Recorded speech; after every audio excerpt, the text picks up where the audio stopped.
Colonel Charles لینڈبرگ کو کون نہیں جانتا؟ شمالی بحر اوقیانوس پر پہلی سولو نان اسٹاپ پرواز کے حوالے سے دنیا انہیں ایک ایسے انسان کے روپ میں جانتی ہے جس نے عزم و ہمت کے نئے معیار قائم کیے اور ثابت کیا کہ انسان اگر چاہے تو کوئی بھی کارنامہ بڑی آسانی سے انجام دے سکتا ہے۔ مگر ایسے العزم انسان کو ایک مرتبہ ایک ایسے تجربے سے گزرنا پڑا جس نے اسے اندر سے کھوکھلا کر دیا۔ کسی نے اس کے بچے کو اغوا کر کے قتل کر دیا۔ اغوا کا یہ ڈرامہ تاوان کے لیے تھا اور تاوان بھی ادا کیا گیا۔ 1 مارچ 1932 کی شام لینڈبرگ کی زندگی میں اندھیرے لے کر آئی۔ ہوپ ویل نیو جرسی کے مضافاتی علاقے میں لینڈبرگ کا ایک خوبصورت مکان تھا۔ اس شام اس مکان کے جس کمرے میں چارلس لینڈبرگ کا 20 ماہ کا بیٹا سویا ہوا تھا، اس کی کھڑکی کے نیچے ایک کار آ کر رکی۔ کار سے ایک ادھیڑ عمر شخص باہر آیا اور اس نے ایک فولڈنگ سیڑھی کی مدد سے کھڑکی تک پہنچ کر اندر جھانک کر دیکھا، وہاں لڑکا اکیلا سو رہا تھا۔ اس شخص نے بچے کو اٹھایا اور نیچے اتر گیا اور اس کے بعد اس کا کوئی پتہ نہ چلا۔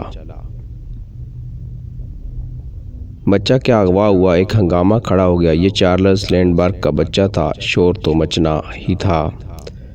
پولیس الرٹ ہو گئی اور بچے کی تلاش شروع کر دی گئی۔ جہاں کہیں بھی ذرا بھی سراغ مل سکتا تھا وہاں تفتیش کی انتہا کر دی گئی، مگر بچے کا کوئی سراغ نہ ملا۔ اس اغوا نے عالمی اخبارات میں جگہ پائی۔ امریکی پولیس کے لیے یہ بہت بڑا معمہ تھا۔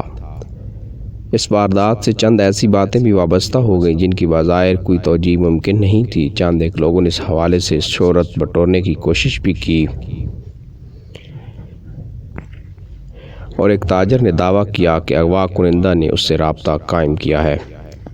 پولیس نے اس کی بات مان کر کئی قیمتی دن ضائع کیے۔ آخر اس تاجر نے خود ہی کہہ دیا کہ وہ اس معاملے میں کچھ نہیں جانتا، یہ کہ وہ تو محض شہرت کا طالب تھا۔ ایک دن پولیس کو ایک نوٹ ملا کہ بچہ ایک بوٹ میں ہے۔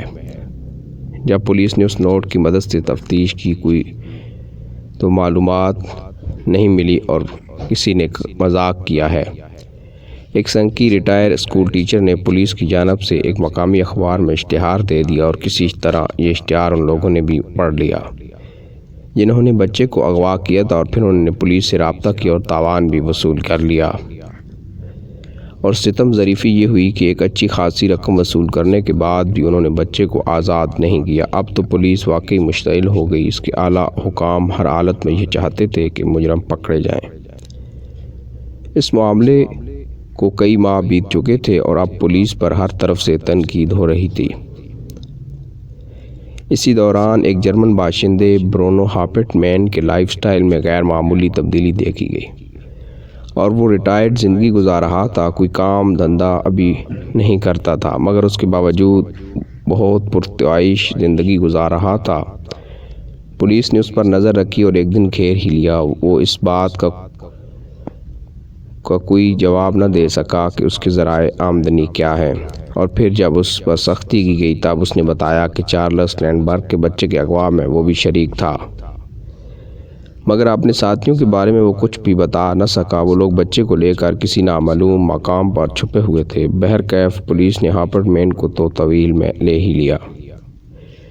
بعد میں واقعاتی شواہد کی بنیاد پر اسے سزائے موت دی گئی۔ مزے کی بات یہ تھی کہ پولیس نے اس مرد اور عورت کو تلاش کرنے میں زیادہ سرگرمی نہیں دکھائی جو بچے کو اپنے ساتھ رکھے ہوئے تھے، اور دوسری حیرت انگیز بات یہ تھی کہ بچے کی نرس پیڈاگو نے بچے کی اغوا پر دل برداشتہ ہو کر خودکشی کر لی۔